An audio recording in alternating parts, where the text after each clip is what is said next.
moving on. Game 5 is Monday in Denver. Get some instant analysis. Welcome in CBS Sports HQ NBA analyst John Gonzalez. John, the Timberwolves guard Dante DiVincenzo suffering a torn right Achilles 79 seconds into Game 4. First of 2 big injuries for Minnesota. Also lost star Anthony Edwards to a left knee injury during this game. He's set to undergo testing. This is a massive blow, losing DiVincenzo rest of way, and then now the concern for Anthony Edwards. Yeah, you go up 3-1, but also you lose 2 of your 5 starters, and for sure you're out of Dante DiVincenzo, right? Because he's got the Achilles, and that's going to be a long recovery for him. And it's such a shame, too, because he's had such a... What are they going to look like moving forward and into the second round? Like, that is a really tough ask to be down 2 of your best players moving forward. It's just a super bittersweet night for them. Yeah, it's the next man up situation. I mean, that's how it goes here in the playoffs, and you saw Ayo Dosunmu go off. I mean, what a night for him. 43 points in 42 minutes. I mean, this is a guy that carried Minnesota on this night. What did you see from him to have this opportunity?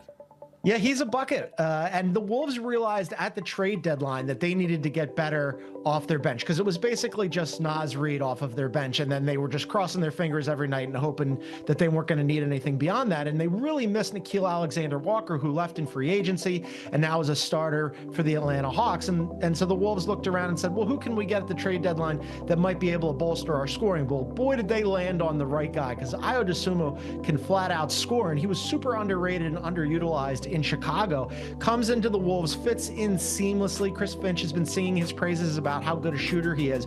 Well, once Dante DiVincenzo went down, you figured, okay, Ayo's number is going to get called here. Ant goes down on top of that. Now there's no choice but Ayo's got to have a big game. I mean, you would want Julius Randle to 100 shots, and he was 6 for 16 tonight, scored 15 points on those 16 shots, but it was really Ayo coming to the rescue, where he was hyper efficient, getting anywhere he wanted to go on the floor, little floaters, 3-pointers. He was 13 for 17 from the field.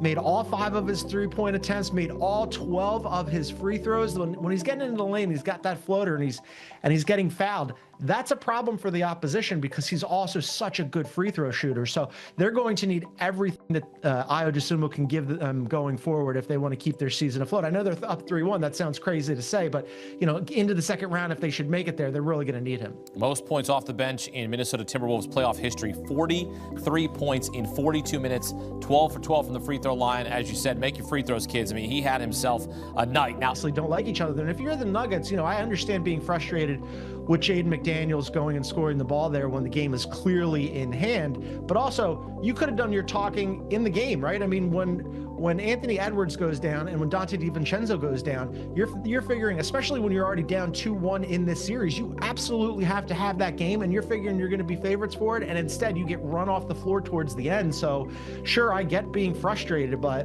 bad night for the Nuggets all the way around. Well, you said it was a bad night for the Nuggets. Not a great night all around for Minnesota either. They lose Dante DiVincenzo, a torn right Achilles. He's done rest of way. Again, further testing on Anthony Edwards' left knee injury, but they do get a burst here from Ayo Dosunmu, who goes for 43 points in 42 minutes. They do take a 3-1 series lead. Game 5 is Monday back in Denver. John Gonzalez here with us on CBS Sports HQ. John, thank you. So when the Timberwolves have themselves a 3-1 series lead, they don't lose. They're a perfect 3-0. But now they got to figure out what to do without DiVincenzo and some concerns for Anthony Edwards. Now dealing with a left knee injury. It's his bad knee. He will undergo testing as they wait to see those results. Again, Game 5 back in Denver on Monday night. On the Nuggets and the way that game ended today. And I'm sure those of you watching, first of all, thank you for watching the postgame show here on Altitude. I don't know where to start and I don't know where to go. All I know is this. I can't remember the last time I've been this disappointed in this basketball team. So I think it's just an interesting thing here. 96 points for the Denver Nuggets in this game. And this was the very best offense in the NBA over the course of the regular season. And Minnesota's stopping them every single game. And it's just, it's looking I don't know where the offense, there's a lot of reasons for the offense not being what it is, what it has been for the vast majority of this season, but it really is the story of this series. The two best units were the Nuggets offense and the Minnesota Timberwolves defense. Well, the Timberwolves defense is winning right now, and it's winning by a lot. And until the Nuggets can solve how to score the basketball in this series, then it might be short. Yeah, Vic, you say disappointing. I think in my 21 years of watching Nuggets basketball, this was one of the most frustrating games I've ever watched. Now, obviously, we're not calling the game. We're sitting in the green room. Makes it worse. And it does make it worse because, obviously we're pulling for the Denver Nuggets and we want the Nuggets to win. But the energy and the execution and the plays they could have had back and the missed easy shots and the layups, it was all just too much. And you have to give Minnesota credit. They played great. Ayo Dosunmu was fantastic.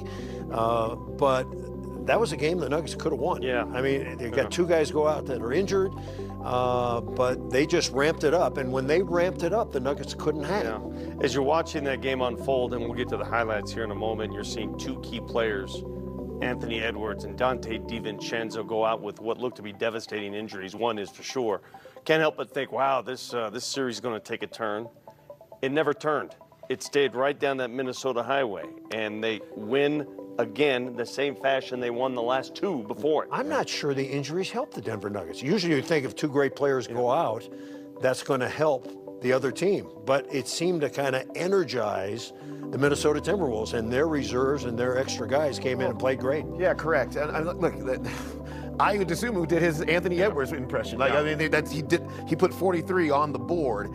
And so if you're usually in these cases, when you have players like that going out, you have a lack of something, a lack of point production, a lack of shot making, a lack of play making.